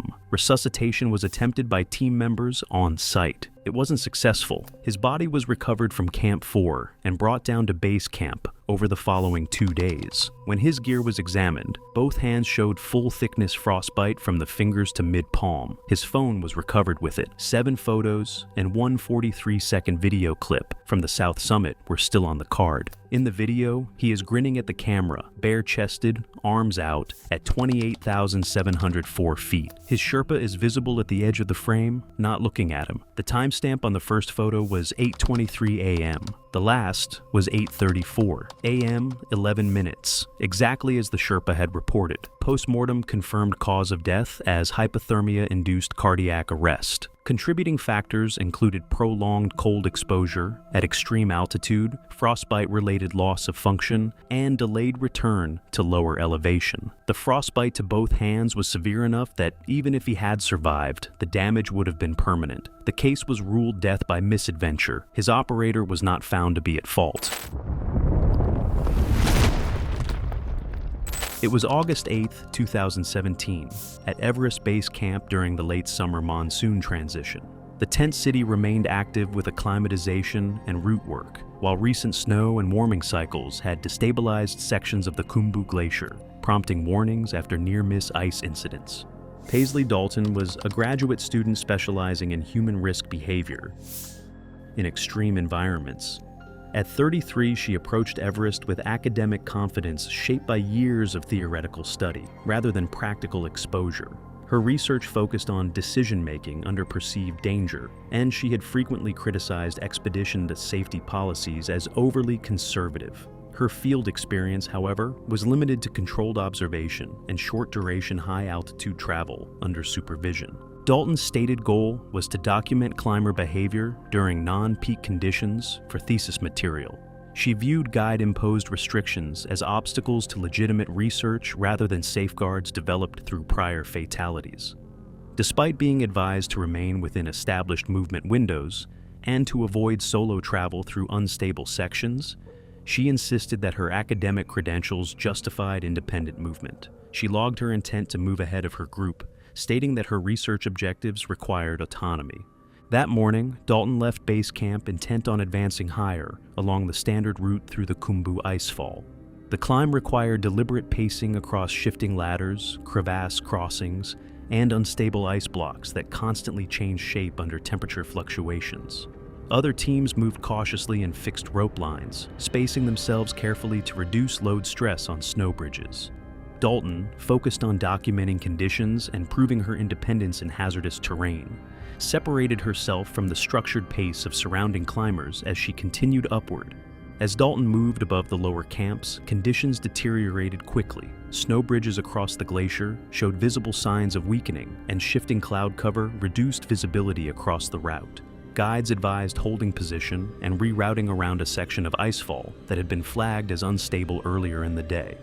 Dalton ignored the recommendation and continued forward alone, choosing a shorter line that crossed the compromised area. She paused frequently to document surface features, extending the time spent in hazardous terrain. The glacier surface became increasingly uneven as she progressed. Subtle depressions and thinly covered ice concealed underlying voids, making safe foot placement difficult. Meltwater from recent warming cycles had weakened structural support beneath the snowpack. Without rope support or probing, she stepped onto a section that appeared solid but lacked load-bearing integrity. The snow collapsed beneath her without warning. Dalton fell into a concealed ice depression, striking hard ice during the descent. The impact caused multiple fractures and severe internal injuries. Loose ice and snow followed her into the cavity, further restricting movement and visibility. The confined space prevented self-extraction. Shock and blood loss rapidly limited her ability to move or call for assistance, while exposure to cold ice surfaces accelerated heat loss. Within minutes, her condition deteriorated to the point where coordinated movement was no longer possible. Dalton remained conscious briefly, attempting to call for assistance and stabilize herself, but blood loss and trauma progressed rapidly. Hypothermia compounded her condition as she remained immobilized on exposed ice. She lost consciousness before any assistance could reach her position. Her absence was reported hours later when she failed to check in. Rescue teams located her after conditions stabilized, but she was unresponsive upon arrival. Medical assessment confirmed death due to internal injuries and exposure sustained during the fall. The incident was recorded as a preventable fatality resulting from deviation from established safety protocols. Expedition leaders reinforced restrictions on independent movement and emphasized that academic expertise does not substitute for situational awareness or compliance with guide authority. The case was later referenced in mountaineering safety discussions as an example of how theoretical knowledge can fail catastrophically when it overrides real-world risk controls. It was May 14, 2016. The GoPro powers on in darkness. The camera captures the interior of a high-altitude tent. The close nylon walls slick with condensation. A headlamp burning low, a compact stove running. The footage is steady. A pair of gloved hands moves through the frame, checking and rechecking an oxygen regulator with the kind of deliberate economy that does not belong to nervousness. It belongs to practice. The flow rate reads 2 liters per minute. 4 bottles are stacked near the door. The climber in the tent is Dara Solvik, 34, a structural engineer from Bozeman, Montana. She holds Norwegian-American citizenship, has no corporate sponsorship, and is not known to the general public. In small mountaineering circles, she has a specific reputation, 6 8,000-meter peaks summited, with a documented emphasis on technical solo routes in Patagonia and the Karakoram. She carries a laminated route card on every climb. Her emergency contact is her older sister, Renata, a pediatric nurse in Portland. The radio crackles from base camp. Kazi Dorje, 52, a retired Sherpa guide who manages Dara's supply logistics, weather relay, and communications from the 17,600-foot base camp elevation, confirms the weather window. 6 hours of stable conditions. A system is moving in from the west. Dara acknowledges, powers off the radio, and unzips the tent. Now listen, I'm no expert, but 6 hours sounds generous at sea level. How quickly does time disappear at nearly 5 miles above it? Kazi Dorje is not a high-altitude porter. He does not climb above Camp 1, at roughly 20,000 feet. His role is logistical and communicative, managing the expedition's supply chain, relaying contracted meteorological forecasts, and maintaining scheduled radio contact. At any moment during the ascent, he is the only person who knows Dara's precise position. From her apartment in Portland, Renata Dara monitors the base camp radio traffic through satellite relay. She can hear the transmissions between Kazi and Dara, but she cannot intervene. She is a witness. Her planned route cuts diagonally across the southwest face, between the South Col Road and the unclimbed southwest pillar. Through a couloir system she identified via satellite imagery, 2 glaciological surveys, and French aerial photographs. No previous attempt was on record. Based on what I've read, in late 2015, she presented the plan to 2 experienced Everest climbers at a mountaineering symposium in Denver. Both described the couloir system as a serac trap, terrain dominated by unstable hanging ice. and warned that the upper section could not be reliably read from below. She documented their objections in her planning journal, and she just continued. The audio on the early footage captures 2 additional pieces of context as Dara begins her traverse. The first is a reminder from Kazi, delivered on radio before she unzips the tent, that her chosen route places her outside any assisted rescue corridor. No fixed lines, no Sherpa presence, no coordination with any team operating on the mountain that day. She acknowledges. The second is a reference to a satellite phone call she received 2 nights earlier from Renata in Portland. The call is logged. Renata told her that approximately 200 bodies remain on Everest's slopes and asked her directly whether she was prepared to become the 201st. The call record shows the conversation lasted 11 minutes, and if the risk was stated that clearly, why didn't it change her decision? The GoPro captures the character of the lower terrain in reliable detail. A steep snowfield, hard-packed over ice, pitched at approximately 45 degrees. Dara moves across it in crampons, front-pointing with precision, her ice axe working in a steady rhythm. The technique is not discussed or narrated. It is simply visible, and it is clean. The couloir entrance appears on camera as a narrow channel cut between 2 rock buttresses. At the base of the channel, the floor is choked with debris from a serac collapse. Blocks of ice and snow deposited at irregular angles. The residue of a hanging glacier that failed at some previous point and came down through the exact passage she now needs to cross. She stops. She photographs the debris field with a handheld camera clipped to her harness. Her voice memo, recorded and transmitted via satellite relay to Kazi at base camp, describes the deposit as old, possibly 2 seasons, and characterizes the channel above as visually clean. The assessment comes in the language she uses habitually when evaluating structural conditions. The voice memos throughout the lower portion of the climb reference load-bearing angles, fracture line geometry, and ice stratification layers. These are the analytical frameworks of a structural engineer reviewing a building site, translated into the context of a mountain wall. The terminology is precise, and the observations are systematic. Her professional background in evaluating the stability of physical structures is evident in every note. She crosses the debris field in 11 minutes without incident and clears the couloir entrance. The route above her opens into the channel. She radios KZ at 6:40 in the morning. He reads her an updated weather report. The window remains at 6 hours. She reports good progress and continues climbing. At this point, everything still appears to be working, but how long can luck last in a place like this?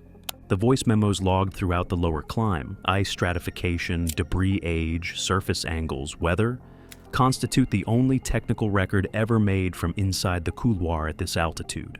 And when I looked further into the story, I found that glaciologists who later reviewed them noted that the observational quality was high, and that several conditions she described in neutral terms, refreezing melt layers, inconsistent ice stratification, hollowed serac bases, were, in retrospect, indicators of instability she registered but did not weight accordingly.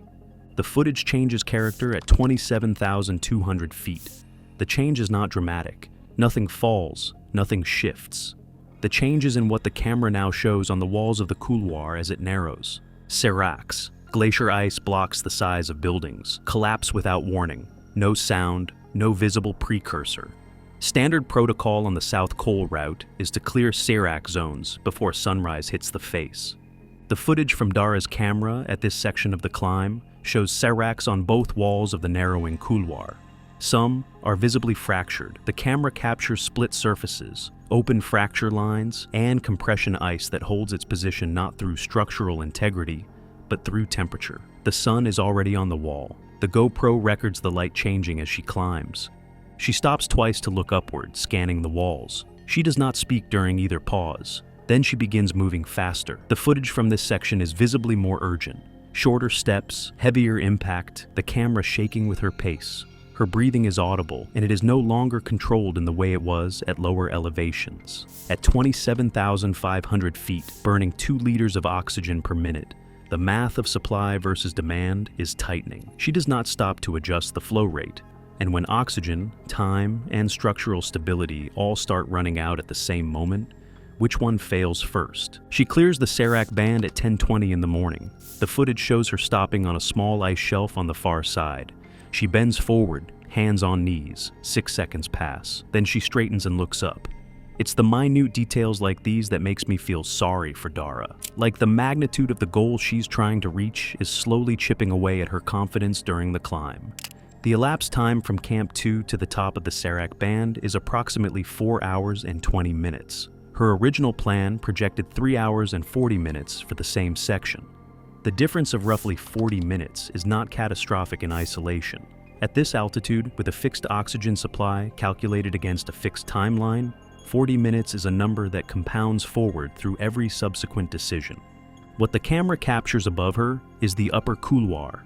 The satellite imagery and glaciological surveys she studied did not resolve the angle of this section accurately. The ice wall ahead is near vertical, closer to 80 degrees than the 60 to 65 degree pitch her planning assumed.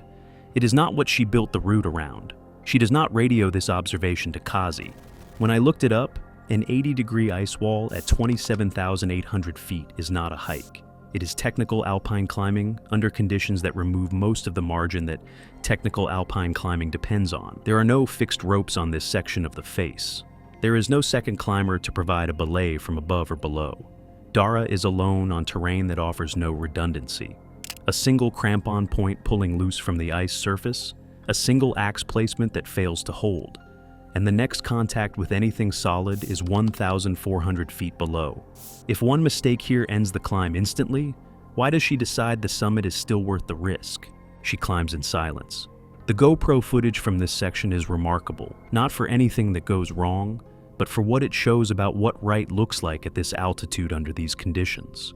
Deliberate placements, 3 points of contact at all times, no wasted motion, no hesitation between moves. She places 2 ice screws at intervals and runs a short section of rope through them as self-belay anchors, protection that would arrest a short fall but not a long one. The footage captures her hands during the screw placements. They are shaking. The shake is not severe, but it is present in every frame. At 28,100 feet, Dara reaches a narrow ledge, approximately 14 inches of horizontal surface, and stops. She contacts Kazi by radio. Her oxygen consumption has exceeded her projections. 2 of her 4 bottles are reading roughly 60% remaining. She tells Kazi she is reducing her flow rate from 2 liters per minute to 1.5. He does not argue. Personally, this part really frustrates me. He asks if she is considering turnaround. She tells him she is close to the traverse, the section of the route she has studied longest, the piece the entire line depends on. He reads her the updated weather report. The western system has accelerated.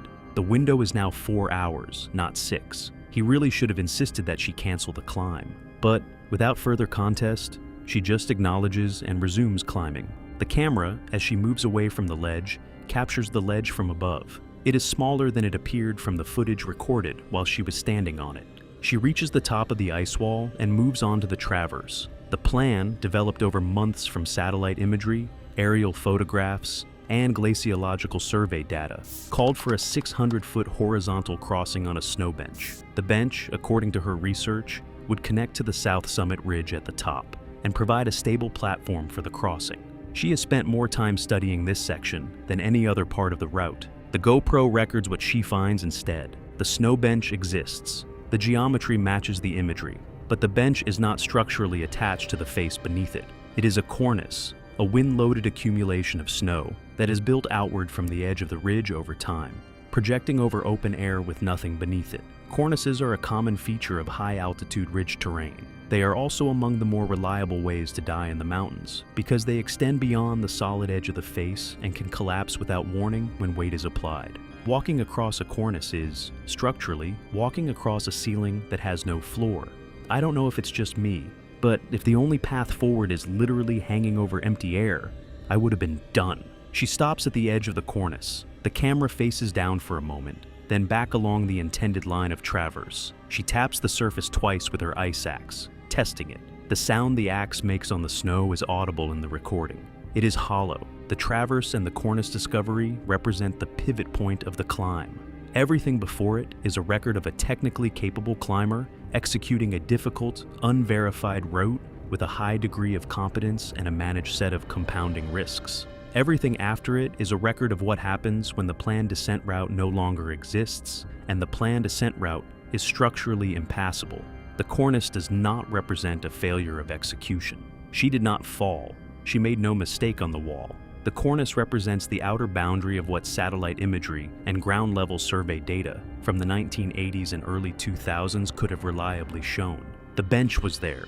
The imagery was accurate. The imagery did not show what was beneath the surface, and nothing in her pre-expedition research could have established that without standing precisely where she was standing. She does not cross. Instead, she angles upward from the cornice edge, looking for a way to gain the South Summit Ridge from below, a line that bypasses the cornice entirely by climbing the mixed rock and ice terrain above it. She locates a viable section and begins climbing.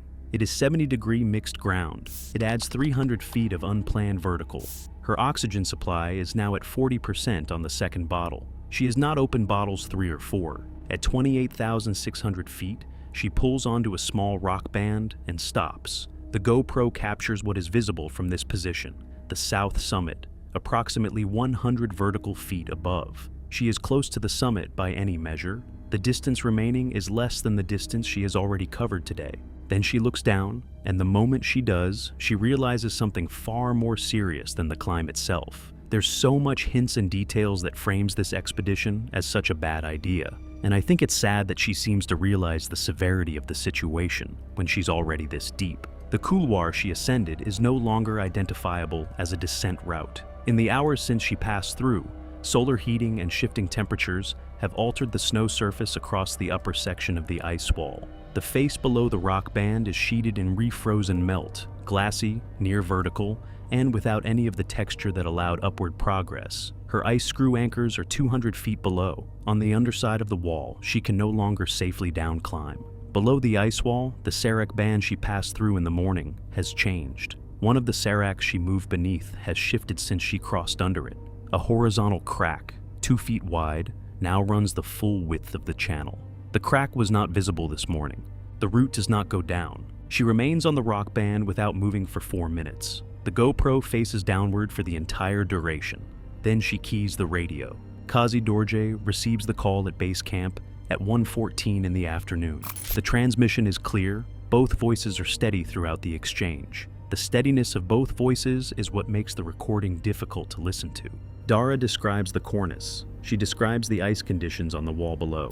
She describes the serac crack. She does so in the same systematic, technical language she used in the lower couloir voice memos. Organized observations, accurate measurements where she can provide them. Clear distinctions between what she has confirmed and what she is estimating. Kazi asks whether she can downclimb the mixed rock and ice section she used to reach the rock band. She tells him it is possible, but that the section leads back to the top of the ice wall, which she cannot descend safely without a top anchor that does not exist at her position. He asks about her oxygen. She tells him.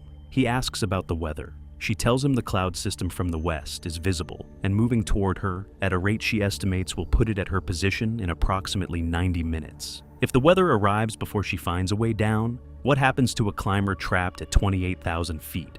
What she says next made me really feel sorry for her. She tells Kazi that she believes she has climbed into a position she cannot get out of. Kazi does not respond for 3 seconds. In a statement later provided to the Nepalese Ministry of Tourism, Kazi described his understanding of the situation at this moment. He had been on Everest 7 times across his career as a guide.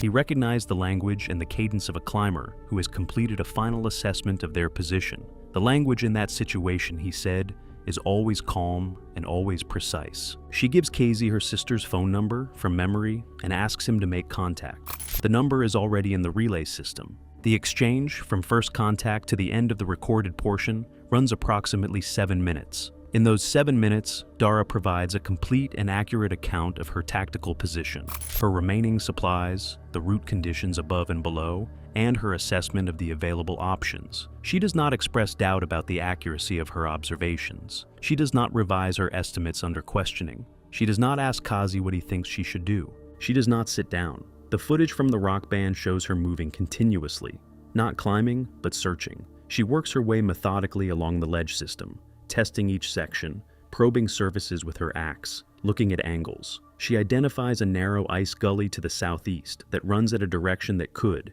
if the ice is solid, allow a descending traverse onto terrain outside her current position. She swings the axe into the surface of the gully to test it. The pick drives through the outer crust and drops into hollow space beneath. She pulls it back. She opens bottle 3. If she is already conserving oxygen, what does opening another bottle say about how long she expects to remain here? The sky in the GoPro footage is changing.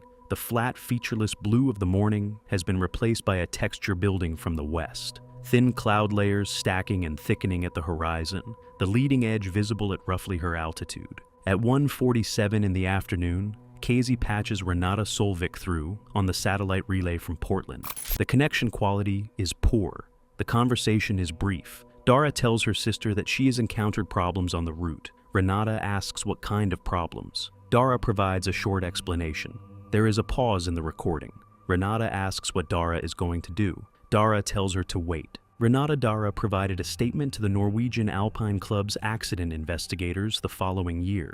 She described staying on the open line for approximately 40 minutes after the exchange, before the signal degraded and the connection dropped. During that time, she reported hearing wind through the audio. The last point at which she heard her sister's voice, she said, was approximately 2:20 in the afternoon. At 2:08 in the afternoon, with the footage still recording, Dara makes a decision and begins implementing it.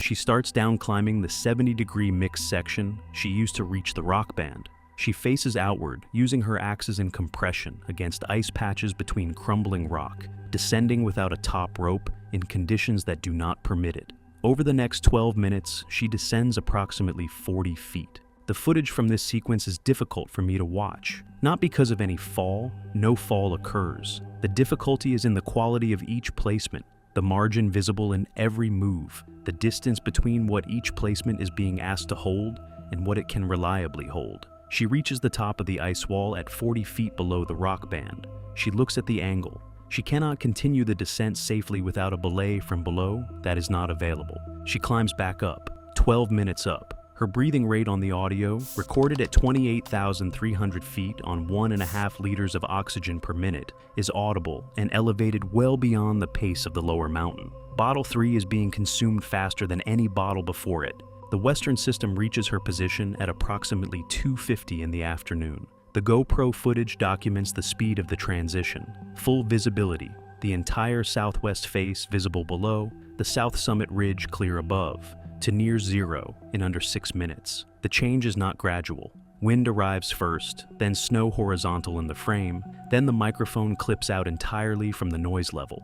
The camera lens clouds with driven ice crystals. The temperature, already well below 0 Fahrenheit at this altitude before the storm, drops sharply with the wind chill added. The nearest other climbers on Everest at this moment are operating on the South Col route, approximately 1.2 miles away, horizontally and at a lower elevation. They are themselves descending in deteriorating conditions. No member of any team on the mountain that day is aware that a climber is on the southwest face at 28,600 feet. There is no rescue corridor. There is no coordination point. There is no position from which another climber could reach her location in time, on an unmarked route, in these conditions. The footage shows her finding the largest rock on the band, 3 feet of vertical profile, roughly, and pulling herself in behind it. She tightens her down suit collar. She adjusts her oxygen mask. The rock is not enough to block the wind. It is what is available. Radio contact with Kazi degrades at 3:10 in the afternoon. His last clearly recorded transmission tells her what she has already understood. No helicopter rescue is possible above 23,000 feet in these conditions. No climbing team is positioned to reach her location. He tells her to find the best shelter available and conserve oxygen. She acknowledges. The transmission cuts out and does not reconnect. The satellite relay logs no further two-way communication after 3:14 p.m. Renata Dara, monitoring from Portland, loses the feed entirely within the same window. If the final radio call has already happened, what remains for a climber alone at this altitude? The camera continues recording for approximately 2 hours and 40 minutes, past the 3:10 radio contact, before the footage ends. In that window, the footage provides the only remaining record of Dara's condition and position. The following sequence is, in my opinion, the most harrowing part of this story. At 3:30 in the afternoon, she is behind the rock. She is conscious. Small movements are visible. Adjustments to her body position, incremental shifts as she works to stay out of the direct wind. She is on oxygen. At 4:15 in the afternoon, the camera captures her opening bottle 4. it is her last. She turns the flow regulator down to 1 liter per minute, maximum conservation. At 4:40 in the afternoon, she shifts her position. The wind is still heavy in the audio. Visibility in the frame is less than 15 feet. She moves her legs, then her torso, repositioning against the rock. At 5:02 in the afternoon, she stands. The reason is not determinable from the footage. She moves forward, away from the rock and toward the edge of the rock band. She passes the edge of the camera's frame and does not reappear. The GoPro, left on the rock surface or dropped, continues recording. The frame shows wind and ice in varying density. The light fades at the rate of a high-altitude evening in mid-May. The battery dies at 5:24 in the afternoon. The footage ends. In Dara's last moments, I keep thinking what was going through her mind. Kazi Dorje filed a missing persons report with the Nepalese Ministry of Tourism on the evening of May 14, 2016. A search assessment conducted on May 16th deployed 2 contracted Sherpa climbers to the couloir entrance at approximately 27,000 feet. They did not proceed further. The lower Serac had partially collapsed in the intervening period, and the entry to the couloir system was no longer passable. A second limited search effort in late May, conducted during a brief stable weather window, put a 2-person contracted team onto the southwest face via an approach line above the collapsed Serac. They did not locate Solvik's body. On the rock band at 28,600 feet, they recovered the GoPro camera, still clipped to the rock where the final footage shows it coming to rest. That footage was reviewed by a Kathmandu-based mountaineering accident board and 2 glaciologists at Renata's request. No further recovery operation was attempted. Renata held a memorial service for her sister in Portland that October, and I can only imagine how hard it is to mourn someone without a casket.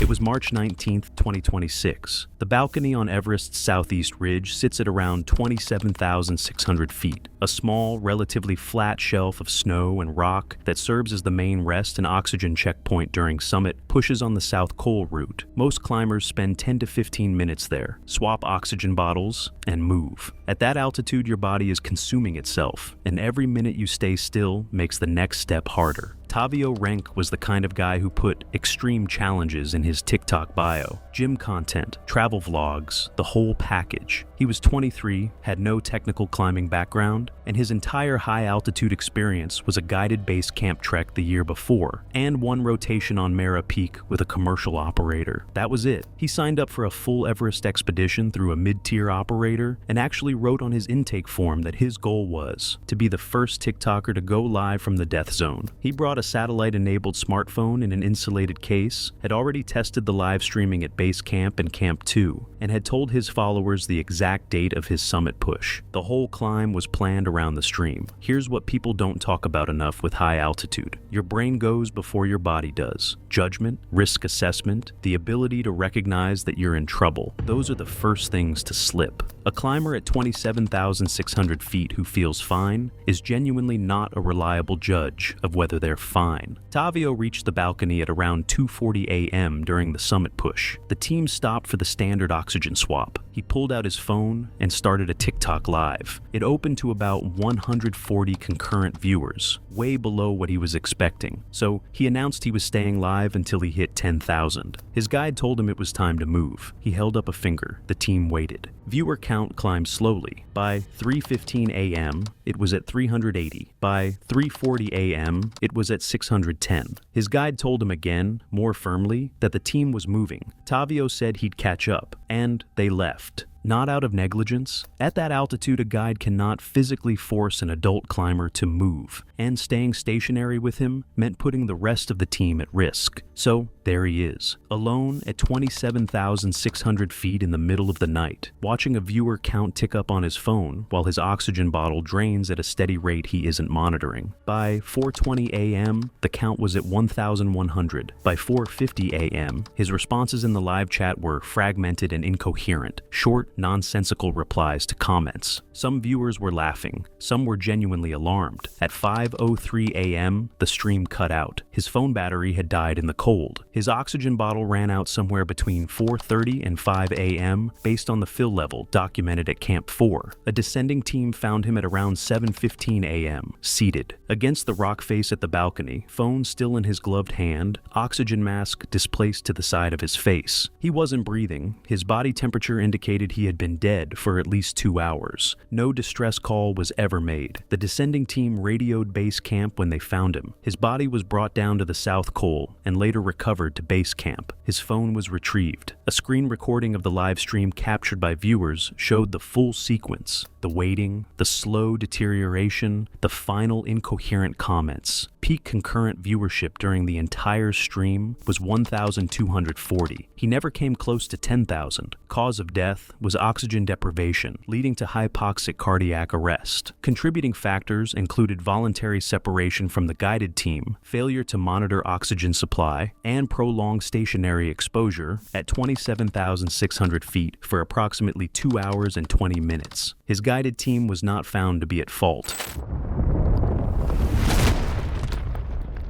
It was January 30th, 2026, on a high-altitude glacier approach route toward a remote mountain base region, where a morning freeze had formed a deceptive snow crust that concealed weak bridges above deep crevasse fields. Melis Dorn was 29, a public school counselor from a desert city in the southwestern United States who found comfort in hiking after work. This was her first trek in a high mountain glacier environment, with no intention of attempting a summit, only to reach the base trekking camp and return along the marked route. Her mountaineering experience was limited to supervised training on smaller mountain. While taking a photograph, she stepped slightly off the flagged path, following faint boot impressions in the snow, a choice that would later prove fatal. The glacier surface consisted of broken ice fields covered by soft snow layers. Several crevasse zones ran across the approach corridor, separated by thin snow bridges that could collapse under minor pressure.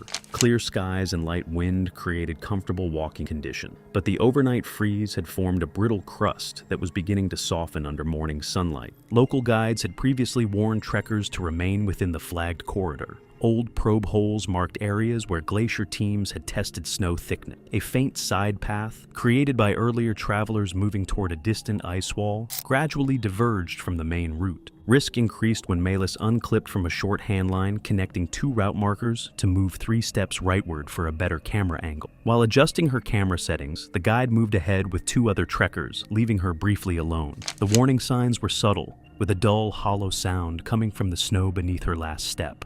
The surface crust suddenly fractured as Melis shifted her weight, and she fell vertically through a narrow opening in the glacier. Her backpack briefly caught on the crevasse edge, slowing the descent before the strap gave way under her weight. She struck the ice walls during the fall before landing on accumulated snow at the crevasse base. The fall lasted only moments, followed by settling sounds inside the ice chamber. Witnesses above heard a muted impact and drifting snow particles falling through the narrow opening. The guide and trekkers immediately marked the collapse location using root wands and lowered a rope in preparation for rescue. The injuries included pelvic fractures, rib fractures, and facial lacerations. Cold air trapped inside the crevasse accelerated heat loss, and progressive hypothermia developed rapidly. Melis remained responsive for several minutes, though her breathing gradually slowed. The combination of traumatic injury, restricted airway positioning within the narrow ice cavity, and falling core body temperature made survival impossible before extraction could be completed. The guide immediately radioed for help using VHF communication. A rope rescue team arrived after some time and spent additional time assembling a hauling system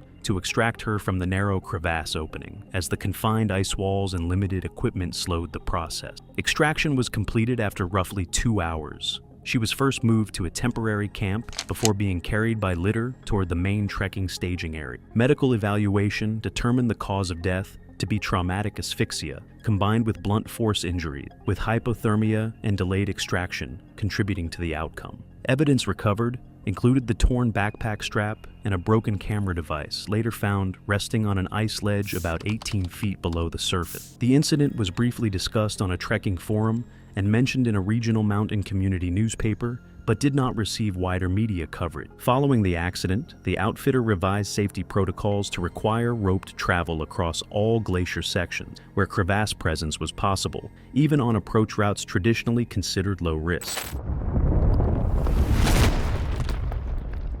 It was July 15, 2013, at Grand Teton Base Camp during an unusually warm summer. East face routes showed instability from rapid morning warming and freeze-thaw cycles, prompting guides to warn of increased rockfall and postpone climbs until conditions stabilized. Cambria Fullerton, 35, was a corporate attorney from Jackson, Wyoming, whose career was built on persistence and asserting control in high-pressure situations. She approached mountaineering with the same mindset, viewing technical routes as challenges to negotiate rather than hazards to respect. Her climbing experience included non-technical peaks that required endurance, but she had no prior exposure to multi-pitch climbs or routes demanding rope systems and anchor placement. Fullerton's goal was to complete Exum Ridge in a single day to meet personal deadlines, framing guides as service providers whose recommendations could be challenged rather than safety authorities. By mid-morning, Fullerton had begun ascending the lower sections of Exum Ridge. The sun had warmed the east face, casting sharp shadows across jagged rock formations. Loose stones shifted under each footfall, and the thin mountain air carried the scent of heated rock and alpine vegetation. She moved deliberately along the exposed pitches, testing handholds and placing climbing protection, while remaining fully aware of the warnings about unstable terrain. The route demanded constant attention, but Fullerton's focus was split between rapid progression and documenting her climb for personal records. Despite multiple briefings warning of unstable rockfall zones and posted trail closures, Fullerton insisted on continuing. She repeatedly pressured her guide to maintain schedule objectives, dismissed route modifications, and advanced ahead of recommended safety pacing. During early morning exposure at the lower saddle, she ignored falling debris while documenting conditions, asserting that signed waivers and her own judgment justified her choices. Her guides cautioned that thermal expansion and loose rock made certain sections highly unstable, but Fullerton prioritized speed and completion over precaution. As Fullerton climbed higher along the Exum Ridge, the warming sun had already begun loosening small stones along the ridge's upper sections. The exposed metamorphic rock, fractured and jagged from previous freeze-thaw cycles, created a precarious environment where even minor thermal expansion could trigger large-scale rockfall. Fullerton moved quickly, placing protection as she ascended, but a dislodged boulder, roughly 25 pounds, plummeted from an overhanging ledge above her position. It struck her helmet directly, crushing the protective shell and transmitting extreme force through her skull. The impact caused immediate severe traumatic brain injury and cervical spine fractures, disrupting all voluntary nervous system function. The force of the strike broke Fullerton's grip on handholds, causing her to swing slightly before the climbing rope arrested her descent. She dangled precariously from her anchors, unable to support her own weight or regain control. Her body remained rigid from the combination of shock and injury, and loose debris continued to fall from above, striking the rope and surrounding rock surfaces. The sudden movement and vibration added further instability to the immediate area, forcing her guide to maintain tension on the belay line while assessing the situation from above, fully aware that any sudden motion could worsen the injury. Blood from cranial trauma began to soak through her clothing, and her breathing became irregular and shallow, indicating severe neurological compromise. Despite the guide's attempts to provide reassurance and prepare for technical rescue, Fullerton remained unresponsive, with agonal gasps marking the initial stages of brainstem failure. Hypothermia began to develop as she hung suspended in the thin alpine air, the combination of cold wind and metabolic shock compounding the effects of her injuries. Her guide immediately radioed rescue operations, but the narrow, steep terrain prevented immediate medical intervention. Technical ground teams required specialized rope and anchor systems to reach her position safely. By the time rescuers arrived several hours later, Fullerton was confirmed deceased from blunt force trauma sustained during the rockfall. The medical examiner determined the cause of death as severe traumatic brain injury with cervical spine fractures, noting that the incident resulted from natural objective hazards rather than equipment failure or guide negligence. Grand Teton National Park issued a formal report on the fatality, and guide services subsequently reinforced hazard acknowledgement protocols and emphasized that client timelines must yield to environmental safety, especially in thermal rockfall conditions. It was February 14th, 2026. The summit of Mount Everest sits at 29,032 feet above sea level on the border of Nepal and Tibet. Up there, the air has about a third of the oxygen you'd get at sea level, and that morning, the wind was calm for Everest, around 18 miles per hour, making it one of the only usable summit windows of the whole season. Keisha Duvall was 27, chronically online, and absolutely convinced she was built for this. She ran a lifestyle and wellness Instagram, fitness content, travel photos, motivational captions, you know the type. In the months before the climb, she was posting countdowns and sponsored gear shots with captions about how ordinary people can do extraordinary things. Sounds great, right? Except her only mountaineering experience was a guided Kilimanjaro climb the year before, which she actually listed as her primary qualification when she signed up through a budget operator out of Kathmandu. She was on a fixed rotation schedule but skipped her second acclimatization rotation because it was cutting into her posting schedule. Here's the thing about skipping acclimatization on Everest. It doesn't bite you immediately. You feel totally fine. The problem builds quietly until your body gets pushed past a point it was never ready for. Above 26,000 feet, it stops adapting and just starts breaking down. HAP is what happens when fluid fills up in your lungs from that stress. It can hit within hours, and in the early stages you'd have no idea it was even happening. The summit push started at 11 p.m. from Camp 4 at 26,000 feet. Keisha was slower than expected from the start, stopping through the triangular face and the balcony to film clips and check her phone for signal. Her Sherpa flagged the pace twice. She hit the South Summit around 7:40 a.m. and the True Summit at roughly 9:15 a.m., already 45 minutes past the turnaround time her operator had set. And this is where it all falls apart. Instead of spending the standard 15 to 20 minutes at the top and heading down, Keisha started reshooting her arrival. First take had her oxygen mask on. Didn't like it, covered too much of her face. Second take, wind shifted. Third, hair was wrong.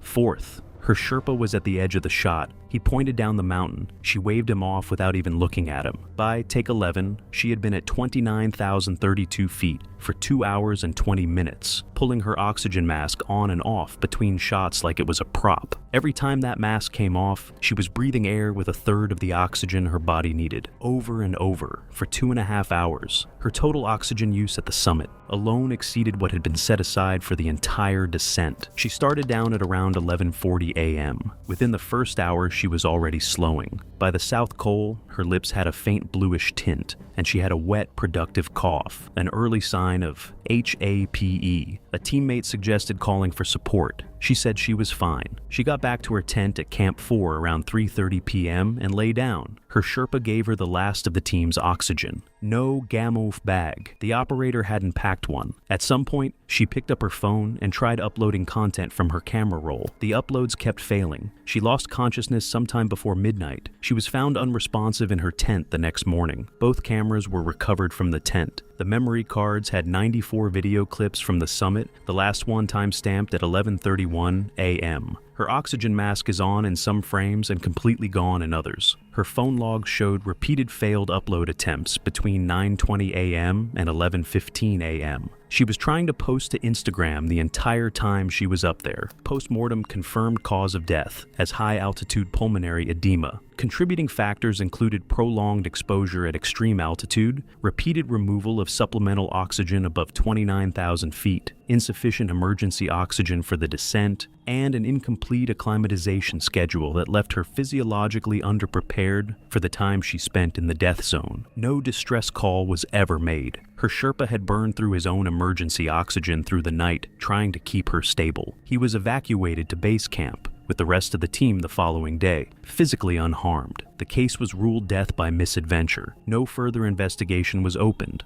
Her operator was not found to be at fault,